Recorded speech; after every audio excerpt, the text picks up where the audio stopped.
ఆంధ్రప్రదేశ్ ముఖ్యమంత్రి అంటే ప్రతి సభలోనూ నా ఎస్టీలు అంటూ కూడా గొప్పగా మాట్లాడుతూ ఉంటారు, దీర్ఘాలు తీస్తున్న పరిస్థితి కనిపిస్తుంది. అదేవిధంగా ఇంకోవైపు సామాజిక సాధికార యాత్రలు అంటూ కూడా వాళ్ళకి సంబంధించి మేము మీకున్నామని భరోసా ఇచ్చే ప్రయత్నం చేస్తుంటారు. కానీ ఏదైతే అడ్మినిస్ట్రేషన్కి గుండెకాయ లాంటి ఈ సచివాలయాల్లో ఆ క్యాండిడేట్స్కి అంటే ఎస్టీలకు కావచ్చు వీళ్ళకు ఉన్నటువంటి రిజర్వేషన్లకు కాదని వాళ్ళకు ప్రమోషన్స్ వచ్చే అర్హత ఉన్నప్పటికీ కూడా వాళ్ళను పక్కన పెట్టి జనరల్ ఉన్నటువంటి వాళ్ళందరికీ కూడా ప్రమోషన్లు ఇస్తున్న పరిస్థితి కనిపిస్తూ ఉంది. దీనిపై చాలా వ్యతిరేకత అయితే ఏపీలో వస్తోంది.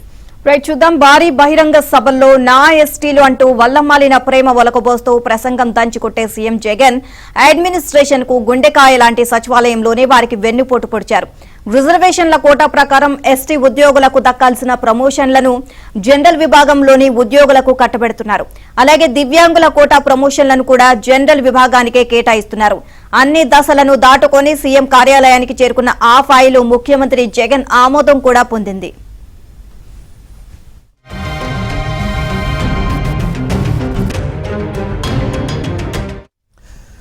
ఉద్యోగ అవకాశాల్లో ఎస్టీలకు 6% రిజర్వేషన్లు అమలు చేస్తున్నారు. 100 రోస్టర్ పాయింట్లు అంటే 100 పోస్టులు భర్తీ చేస్తే 6 ఎస్టీలకు ప్రమోషన్ అవకాశం వస్తుంది. సచివాలయంలో ఎస్ఓ నుంచి అడిషనల్ సెక్రటరీ వరకు గతేడాది కొన్ని పోస్టులు క్రియేట్ చేశారు.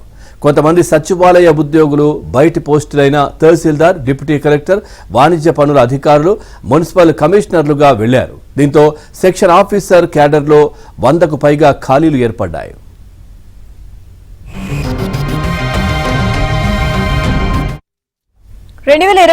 సెప్టెంబర్ 1 నుంచి 2023 ఆగస్టు 31 వరకు ప్రమోషన్లకు ప్యానెల్ ఇయర్ గా పరిగణిస్తారు.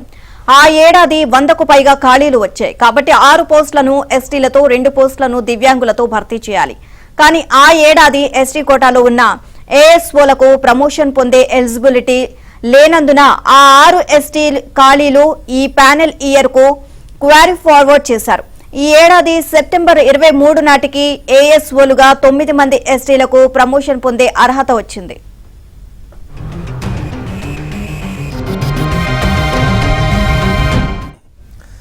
ఆరు వేకెన్సీలు, రోస్టర్ పాయింట్లు క్యారీ ఫార్వర్డ్ చేసినప్పుడు ఆ 6 వీరితో భర్తీ చేయాలి. అలాగే గత ప్యానెల్ ఇయర్లో దివ్యాంగుల కోటాలో కూడా ఎలిజిబిలిటీ లేనందున ఆ 2 పోస్టులను కూడా ఈ ప్యానెల్ ఇయర్కి క్యారీ ఫార్వర్డ్ చేశారు. అయితే ఈ ఏడాది వారికి కూడా ఎలిజిబిలిటీ వచ్చింది. కానీ వైసీపీ ప్రభుత్వం మాత్రం 6 ఎస్టీ, 2 దివ్యాంగుల కోటాలో మొత్తం 8 పోస్టులను జనరల్ విభాగంలోని ఉద్యోగులకు కట్టబెట్టేందుకు సచివాలయంలో ముమ్మరంగా లాబింగ్ చేసింది.